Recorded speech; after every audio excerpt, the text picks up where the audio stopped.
BJP party के जो कार्यकर्ता थे, जो पद अधिकारी थे, और हमारे member of parliament Poonam Mahajan ji, वो कहाँ है? आपको मसीहा बन के जाना चाहिए था, ये आपकी जिम्मेदारी थी। आपकी एमपी मेंबर ऑफ पार्लियामेंट के पूनम महाजन जी, ये उनकी भी जिम्मेदारी थी। बुलडोजर चलने की शुरुआत हो गई, आगे नफसा नफसी का आलम है, आगे मसलों का बहुत बड़ा अंबार लगा हुआ है।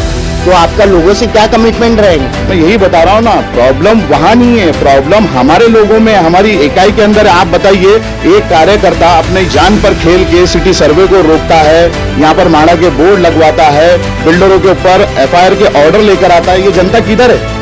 जनता का सहयोग किधर है? लेकिन जब से बिल्डर के खिलाफ हमने काम किया, भारत नगर की खिदमत में काम किया, 33D5 के हक में काम किया, तो हमारे पे क्रिमिनल ऑफेंस लगने लग गए। अलग अलग किस्म करके भाई अभी तक के 3 से 4 केसेस बना दिए गए हमारे पे। मैंने हमेशा कहा है कि जब तक वाल्मीकि नगर से लेकर इस्लामपुरे के लोग एक प्लेटफॉर्म पे नहीं आएंगे, एक सुर में आवाज नहीं उठाएंगे, इनका सुख दुख सुनने वाला कोई नहीं। आज पूरी होगी। आप पूनम महाजन जी के पास पहुंचिए तो सही, आप जाइए तो सही उनके पास। आप लोग जाते नहीं है, मिलते नहीं है, अपनी तकलीफें अपने पेपर वहां पर बताते नहीं है। वो आज भी एज ए सिटिंग एमएलए होने के नाते उस दिए हुए मौत के फरमान को वो रद्द करवा सकते, क्यों नहीं करवाते? तक हम एक नहीं होंगे, हमारी कहीं पर कोई सुनवाई नहीं। जय हिंद दोस्तों, रियल न्यूज ऑफ इंडिया में आपका स्वागत है। मैं सलीम सैयद। भारतीय जनता पार्टी के एक एक्टिव कार्यकर्ता शेर मोहम्मद शेरू, जो म्हाडा सेल के जिला अध्यक्ष है, और हम यहाँ पे खास करके जानने के लिए आए हैं कि अभी कुछ दिन पहले यहाँ पे बिल्डर का एक अजीब सा आतंक देखने मिला और अजीब सा यहाँ पे मसला हुआ था, जिसके वजह से 10 घर और 15 दुकानें को डेमोलिशन किया गया है। तो हमारा ये सवाल, ये काम हो रहा था, जब ये किस्म का अत्याचार हो रहा था, तो ये जिम्मेदार इंसान कहाँ थे? इनकी पार्टी कहाँ थी? क्योंकि इन्होंने हमारे चैनल पे कुछ कमिटमेंट किए थे, लोगों को आश्वासन दिए थे कि हम आपके साथ हमेशा खड़े रहेंगे। तो इसी से रिलेटेड हमारे दर्शकों ने ये बात हमसे पूछी कि भाई अभी कहाँ है शेर मोहम्मद शेख? तो इस कारण से हम लोग आए हैं। शेर मोहम्मद शेख जी, हमारे चैनल में आपका स्वागत है। जिस तरह से अभी का माहौल चल रहा है, एक बिल्डर का एक खास करारे में डालने के मसले पे जो पहले जो प्रॉब्लम हुआ था, आपने ये लोगों से कहा था कि यहाँ पे ये किस्म का मसला होगा, और ख़ास करके आपका हाथ रहा है सिटी सर्वे भारत नगर में रुकाने का। तो कहीं ना कहीं लोगों की नज़र में ये बात छाई हुई है कि ये शेर मोहम्मद शेख काम अच्छा कर रहा है। तो जब लोगों में प्रॉब्लम आया था, तो आप कहाँ गायब थे? आपकी पार्टी कहाँ थी? जय हिंद साथियों, मैं आपके चैनल का शुक्रगुजार हूं कि आप फिर से आपने मुझसे राब्ता किया है जानने के लिए कि हम कहाँ थे, और हमने कुछ वादे किए थे अपने इलाके के लोगों से, हमारी पार्टी की तरफ से भी। तो सलीम भाई, हम आपको एक बात बता दें कि जिस दिन से मैंने भारतीय जनता पार्टी के अंदर शामिल हुआ हूँ, तब से लेकर आज तक के एक रात भी सुकून की नींद सोया नहीं हूँ। और ये साबित करने के लिए मेरे पास ढेर सारों सबूतों का अंबार लगा हुआ है, जो मैं मुसलसल मंत्रालय, म्हाडा, एसआरए, एमएमआरडीए, जहाँ से बीएमसी से जैसा हो, मुसलसल मैं उनको निकाल रहा हूँ। क्योंकि कोर्ट में या कहीं पर भी हम जब डिपार्टमेंट में जाते हैं, तो वहाँ आपका पद, आपकी पार्टी और ये सब नहीं देखा जाता। वहाँ पर सबूत के बिना पे ही बात होती है, क्या सही है क्या गलत है। तो मैं उसी के ऊपर बात करूँगा। जैसे कि आपने ये कहा कि जब वो हादसा हो रहा था तब आप कहाँ थे, तो देखिए सलीम भाई, हर वक्त तो हर जगह हम मौजूद नहीं हो सकते, लेकिन मैं आपको एक बात बोलूँगा, आप किसी की शादी में बिना दावत के जाते हो क्या? या आपको अगर कोई अल्लाह ना करे कोई मर्ज हो जाए, तो आप डॉक्टर के पास बिना गए उसका इलाज करवा लेते हो क्या? या डॉक्टर को आपको कुछ तो बताना पड़ेगा ना, आपको मर्ज क्या है। डॉक्टर ऐसा तो नहीं बता देगा, इलाज नहीं कर देगा आपका। तो ठीक उसी तरह, अगर जब तक के लोग हमको लिखत में कोई शिकायत नहीं देंगे, तो हम उनके कामों के लिए आगे बढ़े तो आखिर कैसे बढ़े? शेर मोहम्मद शेख जी, यहाँ के नागरिक इस टाइम पे परेशान है। आपकी पार्टी सत्ता में भी है, सेंटर में भी है, तो कहीं ना कहीं पब्लिक आपके पास नहीं है। आपको मसीहा बन के जाना चाहिए था, ये आपकी जिम्मेदारी थी। आपकी एमपी मेंबर ऑफ पार्लियामेंट के पूनम महाजन जी, ये उनकी भी जिम्मेदारी थी। आज यहाँ के लोग एक उम्मीद से देख रहे हैं कि कौन हमारी हेल्प करेगा। इस बारे में क्या बोलना चाहिए? ठीक है सर, फिर अगर इतना ही घोड़ा मैदान करना है तो फिर मैं भी आपको बता दूं, अगर मेरी पार्टी और मेरे नेता के ऊपर ही अगर सवाल उठा रहे हो आप लोग, तो मैं आपको बता दूं क्या, एक मात्र हमारी एक एमपी सांसद पूनम महाजन जी है, जिन्होंने तमाम डिपार्टमेंट के अधिकारियों को लेटर हेड पे, अपने लेटर हेड के ऊपर भारत नगर के हक की आवाज उठाई है। वो पेपर भी मैं आपको दे सकता हूँ, दिखा सकता हूँ। और रही बात, आप ये पार्टियों की बात कर रहे हो और ये जो मुझे बता रहे हैं आपके इस इलाके के रहनुमा, मैं कोई रहनुमा नहीं भाई, मैं इस इलाके का बच्चा हूँ, इलाके का एक समाज सेवक हूँ, सोशल वर्कर हूँ। मैं कोई मसीहा नहीं हूँ, सबसे पहली बात। बात बात कहने के पीछे तो ये है, मैं आपको क्लियर कट एक सिलसिलेवार, जब तक कि मैं आपको और आपके व्यूवर्स को अगर नहीं पता चलेगा तो आप लोगों के ये मसला जो चल रहा है ना, ये समझ में नहीं आएगा। मैं आपको एक बात बता दूं कि कोरोना काल से पहले यहाँ पर हमारे इलाके के अंदर एक संस्था हुआ करती थी, फीडबैक करके नाम की। ठीक है, हमारे उसके जो अध्यक्ष है, हमारे पड़ोसी भी है वो, एक वक्त में उनसे अच्छे ताल्लुकात भी रहे हमारे, आज भी है, ऐसा कुछ नहीं है। बट कहने के पीछे ये है कि जब वो फीडबैक ने, जब ये भारत नगर के 6000 स्क्वायर मीटर के ऊपर जब यहाँ पर स्टे लेकर आया और यहाँ पर बड़ी शान से इसी गुलशन नर्सरी के टुकड़े में उन्होंने होर्डिंग लगाई, तो इस इलाके के कई और भी पार्टी के लोग, इस इलाके के कुछ पुटारी, कुछ संस्था वाले, कुछ सोसाइटी के लोग बड़ी शान से आके उस होर्डिंग के नीचे, जहाँ उस पे स्टे का लेटर लगा हुआ था कि यहाँ पर स्टे मिल गया है कोर्ट का, बड़ी शान से आके विक्ट्री के साइन दे दे के फोटोज निकाल रहे थे। बाद में जब वो बिना कोर्ट को रीजन दिए स्टे हटाया गया, क्योंकि आप कोर्ट में जब जाते हो तो कोर्ट को कोई रीजन देता है, जब जाके कोर्ट आपका कोई केस एडमिट करता है। ठीक उसी तरह अगर आपको कोर्ट से कोई केस निकालना है तो वो भी कोर्ट को रीजन देना पड़ता है। यहाँ बिना कोर्ट को कोई रीजन दिए इतना बड़ा स्टे हटा लिया गया, तो ये जिम्मेदारी किसकी थी? ये सोसाइटी के लोगों की जिम्मेदारी थी कि जाके उनसे पूछते कि भाई बिना कोर्ट को कोई रीजन दिए ये स्टे हटा तो कैसे उठा। एमपी के तरफ से क्या इफेक्ट दिखाया गया है ये बताइए, क्योंकि क्योंकि एमएलए जीशान सिद्दीकी ने ये बात की आवाज उठाई थी, खास करके 3 टाइम ये बात को रखा गया था। आपके तरफ से, आपकी पार्टी की तरफ से क्या इफेक्ट दिखाया गया? ठीक है, मैं उस पर भी आता हूँ। बात कहने के पीछे ये है कि स्टे हटा दिया गया, ठीक है। स्टे हटने के बाद में जब ये सोसाइटी और पार्टियों की, बल्कि जो भी इलाके के जिम्मेदार थे सोसाइटी वाले, उनकी जिम्मेदारी थी कि ये कोर्ट में जाते और पूछते कि भाई क्यों स्टे हटाया गया करके। अपनी जिम्मेदारी तो किसी ने निभाई नहीं। मैं उस वक्त में कांग्रेस का स्लम सेल का जिला अध्यक्ष था, ठीक है। मैंने इस चीज को अपनी जिम्मेदारी समझते हुए मैं डिपार्टमेंट के अंदर दौड़ भाग करके मैंने यहाँ पर म्हाडा का बाकायदा बोर्ड लगाया, उसकी भी रिपोर्टिंग आप लोगों ने ही की। यहाँ पर हमने म्हाडा का बोर्ड लगवा दिया कि ये जमीन किसी के बाप की नहीं है, सरकारी जमीन है। आप जानते हो क्या हुआ? 2 घंटे के अंदर मंत्रालय से, उस वक्त कांग्रेस की सरकार थी स्टेट के अंदर, और आमदार आपके यहाँ पर कांग्रेस के थे और अभी भी है, ठीक है। वो आमदार साहब को हमने सारे एविडेंस, सारे सबूत लगा कर ये दिया गया कि वो 27 अप्रैल 2022 में भारत नगर की, मतलब भारत नगर के लोगों की मौत का फरमान मंत्रालय से जारी हुआ। हमने वो सारी चीजें लिखत के अंदर, आज भी मेरे पास वो लेटर्स हैं, आमदार साहब को दिए थे, लेकिन हमसे बात करना तो दूर, हमसे मिलना भी उनको मंजूर नहीं था। इन्हीं सारी नाराजगियों से तो चलते हुए हमने कांग्रेस पार्टी को छोड़ के भारतीय जनता पार्टी को हमने ज्वाइन किया, और भारतीय जनता पार्टी को ज्वाइन करने के बाद में आपको मैं बताऊं कि मैंने सिटी सर्वे के काम को रोका, जो कि नाजायज तरीके से हो रहा था। बरोबर। जो ऑलरेडी सिटी सर्वे हो चुका है उसको 2023 में गैर कानूनी ढंग से, और वो सिटी सर्वे सिर्फ 6000 स्क्वायर मीटर का नहीं, पूरे भारत नगर का है। मैं आप लोगों से पूछता हूं, इतना सब कुछ जानने के बाद आज तक के भारत नगर की कौन सी सोसाइटी जो सिटी सर्वे के उस मैटर को चैलेंज करने के लिए कोर्ट में गई, जबकि ये मोस्ट इंपॉर्टेंट है। शेर मोहम्मद शेख जी, आप अपने काम के बारे में बताइए, क्योंकि सुनिए, मेरी बात सुनिए। आप इस विभाग में, भारत नगर में खास करके 92 वार्ड में है ना, बीजेपी को एक्टिवेट किए, भारतीय जनता पार्टी को आपने काफी लोगों को जोड़ा गया, आपने लोगों को उम्मीद दिखाई कि इस लैंड पे 33 का काम होगा। अब वो बात कहाँ रही? जिस दिन ये इशू हुआ वो दिन तो आप नजर नहीं आ रहे थे, इस बारे में जवाब दीजिए। सर मैं यही बता रहा हूँ ना कि हमने जितने बड़े बड़े बोर्ड लगवाया, तो लड़की को लेके जाके चौकी में बैठ गए, हम पे लड़कियों का मामला फिट कराने की कोशिश की। वो तो हमारे इलाके के लोगों की मेहरबानी थी जो हमको हमारे हक में खड़े होके, और ईमानदार पुलिस अधिकारी वहां पर थे जिन्होंने सारी चीजें देखते हुए मामले को रफा दफा किया, वरना हम तो चले थे केस में। उसके बावजूद जब हमने सिटी सर्वे को रोका तो हमारे पर लेकिन आप सत्ता में हो, आप सर, सेंटर सर। में हो, तो फिर ये प्रॉब्लम क्यों आ रही है? सर मैं यही बता रहा हूँ ना, प्रॉब्लम वहां नहीं है, प्रॉब्लम हमारे लोगों में, हमारी इकाई के अंदर है। आप बताइए, एक कार्यकर्ता अपनी जान पर खेल के सिटी सर्वे को रोकता है, यहाँ पर माड़ा के बोर्ड लगवाता है, बिल्डरों के ऊपर एफआईआर के ऑर्डर लेकर आता है, ये जनता किधर है?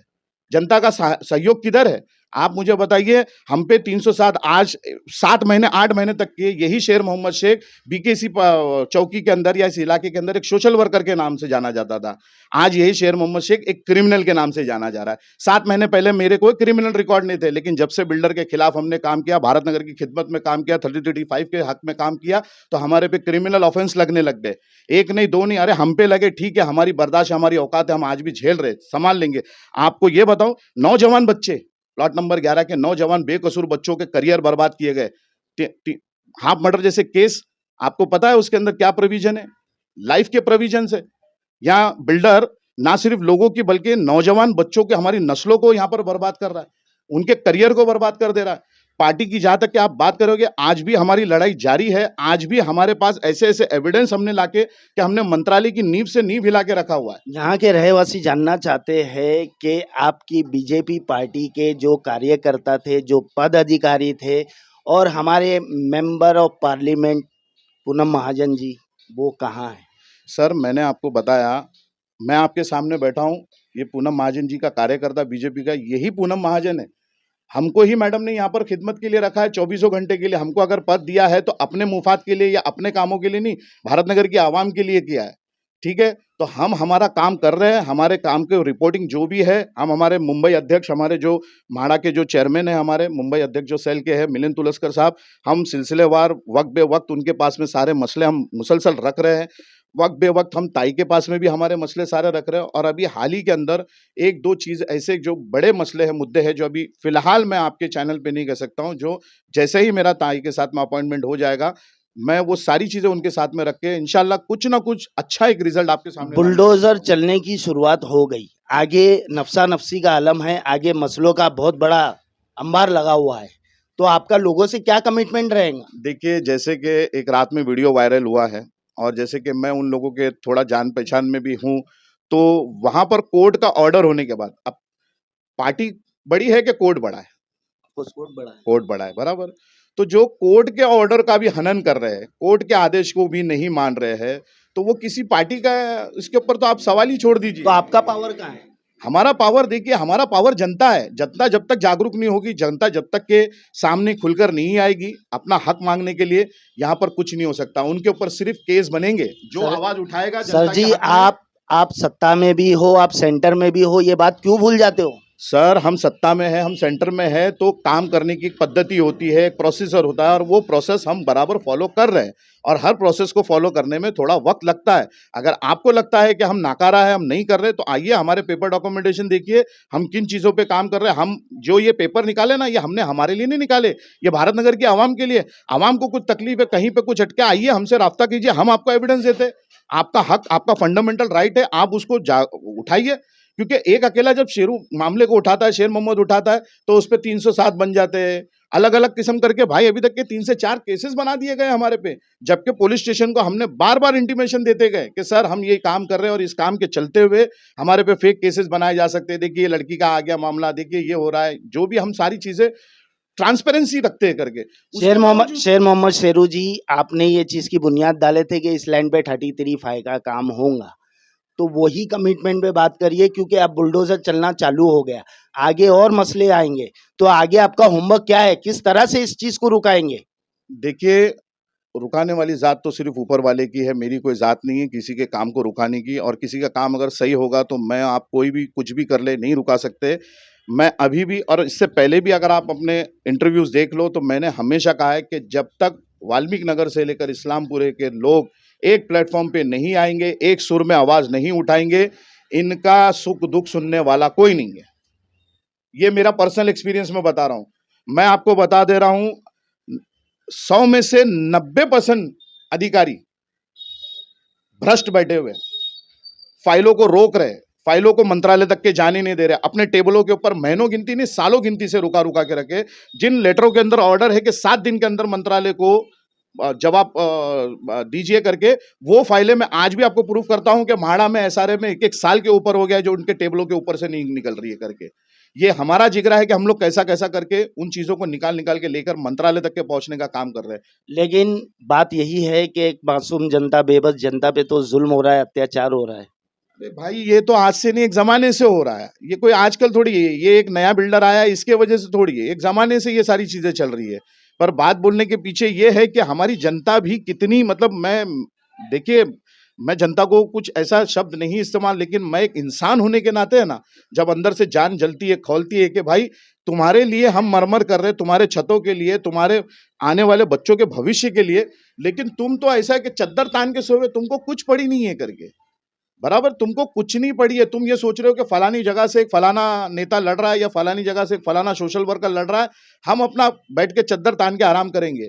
अब जनता अपने एमएलए को, अपने एमपी को चुन के लाई है, तो वो तो उनकी जिम्मेदारी एक, अपने अपने अगर आमदार नहीं से, नहीं नहीं सर, आज नहीं, आप जिस अपने जिस जिस आमदार तरह से से नहीं सर, जिस तरह आप जिस अपने तरह आमदार से से पूछिए। जब सदन के पटल के ऊपर खड़े रह के वो भारत नगर की पैरवी कर रहे हैं, भारत नगर के बारे में इतनी बातें कर रहे हैं, आप उनसे पूछिए कि 27 अप्रैल को जब हमारी मौत का फरमान लिखा गया मंत्रालय से, तुम्हारे मंत्री ने हमारे भारत नगर की पूरे रीस्टैंड एनओसी कर दी, तब आप आमदार साहब क्या कर रहे थे? और वो आज भी एज ए सिटिंग एमएलए होने के नाते उस दिए हुए मौत के फरमान को वो रद्द करवा सकते, क्यों नहीं करवाते? समझ लीजिए क्यों नहीं करवाते। वो नहीं करे तो आपको करना चाहिए था। सर, आमदार किसको बना के आपने भेजा है? और अगर बात आपके इतनी है, आपके तो नहीं नहीं, और बात अगर इतनी है, आप हमारे पूनम महाजन जी की आप बात कर रहे हो, कितने भारत नगर के लोग ऐसे भारतीय जनता पार्टी को लाइक करते हैं या उन्होंने वोट किया? अरे जिसको भर भर के वोट दिया है, पहले उससे पूछो। यहाँ की जनता पूनम महाजन जी से एक आस रखी है, एक उम्मीद सर, रखी है वो कि वो आएंगी वो और आस कुछ पूरी चेंजिंग होगी, होगा। वो आस पूरी होगी। आप पूनम महाजन जी के पास पहुंचिए तो सही, आप जाइए तो सही उनके पास। आप लोग जाते नहीं है, मिलते नहीं है, अपनी तकलीफें अपने पेपर वहां पर बताते नहीं है। चंद एक लोग जाते हैं, अभी अभी फिलहाल में कुछ लोगों का जाना आना, और आप उनसे पूछिए, देखिए उनके कुछ ना कुछ तो उनके काम निकल रहे हैं। और आप सालों का मजमा, ये सालों की गड़बड़ी, ये सालों के अरबों खरबों के घोटाले उठा के आप एक साथ जाके हमारे नेता के सामने फोड़ोगे, तो वो भी क्या करेगी? उसको भी, उनको भी करने के लिए वक्त लगेगा। लेकिन जो फिलहाल आपके जो इतना भर भर के जिंदगी भर कांग्रेस को इतना वोट दिया, आज जाके उनके नेताओं से पूछो ना, जितने भी सेकुलरिज्म के नाम पे यहाँ पर उछलते दूसरी पार्टियां वाले लोग, उनसे पूछो जो यहाँ पर नेतागिरी कर रहे हैं, जो नगर सेवक बन रहे हैं, आमदार बन रहे हैं, भर भर के भारत नगर का वोट लेके जा रहे हैं, मैं पूछता हूँ वो किधर है? वो भी तो लोकल है ना। आप भारत नगर की जनता को क्या आश्वासन देना चाहते हैं और क्या बोलना चाहते हो और क्या मैसेज देना चाहते हो अपनी तरफ से कि इस चीज के लिए बचने के लिए कोई एक उम्मीद, कोई एक रास्ता, कोई एक इफेक्ट जरूरी है? देखिए, बोलूंगा तो कड़वा बोलूंगा, फिर चाहे किसी को बुरा सच लगे, बोलना। भला लगे, जो सच रहेगा। ये कोई नहीं है तुम्हारा हमदर्द भाई। मैं भी यहाँ रहता हूँ, मैं भी चीजों को करीब से देख रहा हूँ। ना ही कोई डिपार्टमेंट में तुम्हारे सुनवाई करने के लिए बैठा है, ना ही अदालतों में। आई एम सॉरी टू से, लेकिन फील होता है, महसूस होता है, किसी भी सरकारी महकमे में आपका हमदर्द नहीं मिलने, भारत नगर, स्पेशली भारत नगर के लिए, कि भारत नगर की हक को, लड़ाई या सच को साथ देने वाला नहीं है। संविधान भी कोई चीज है, जिस तरह से गोरेगांव पथरावाला चाल में लोगों को इंसाफ मिला, यहाँ के लोगों को क्यों नहीं मिल सकता मेरी है? बात कंप्लीट होने दीजिए, मेरी बात कंप्लीट होने दीजिए। मैंने आपसे इतनी बड़ी बात कह दी जो कि एक सोशल वर्कर को शोभा नहीं देती है बात करना, लेकिन मैं एक इंसान भी हूँ, मैं खुद इस इलाके में रहता हूँ, मैं खुद इस जुल्म का भोगी हूँ।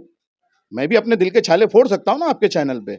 इसलिए मैंने आपसे कहा, हमारी अगर कोई सुनवाई होगी, हमारी कोई ताकत होगी, तो वो जब तक हम एक नहीं होंगे, हमारी कहीं पे कोई सुनवाई नहीं होने वाली।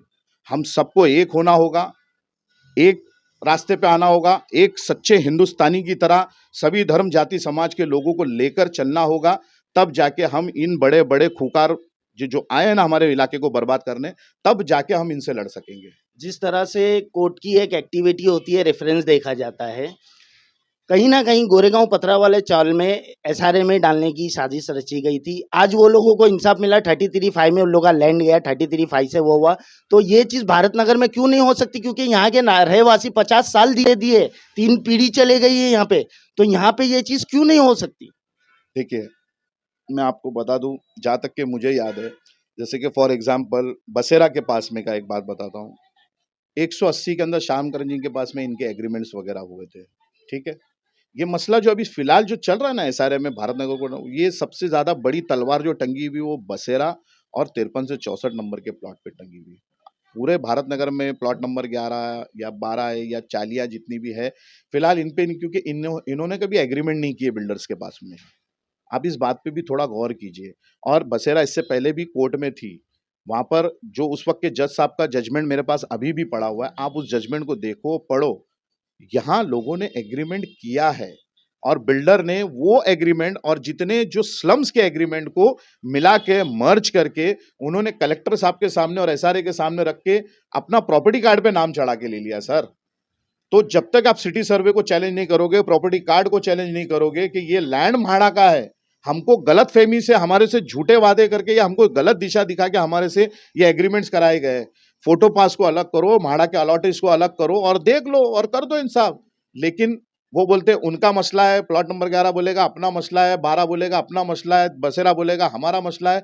तो जब तक आप लोग अलग अलग चलोगे, आप लोगों का कुछ नहीं होने वाला। लेकिन जिस दिन आप एक सब साथ एक आ जाओगे, देखो आप लोगों का कितना कुछ होगा। अरे हर पार्टी, हर नेता, हर डिपार्टमेंट आपके सामने झुक के खड़ा होगा। आप आवाम हो, आवाम से बढ़कर इस देश के अंदर कोई नहीं है।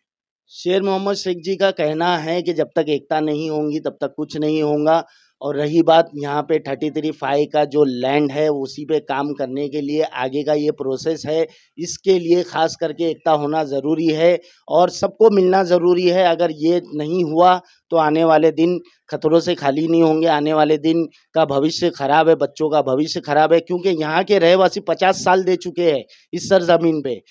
तो हमारा चैनल का खास करके मैसेज है कि एक हो जाओ, एक होके सरकार से गुहार लगाओ। आपके एमपी, आपके एमएलए आपका साथ देने ज़रूर आएंगे। आपकी जिम्मेदारी होती है कि एकता इस समय बताइए। तो हमारे चैनल से बने रहिए। जय हिंद, जय महाराष्ट्र।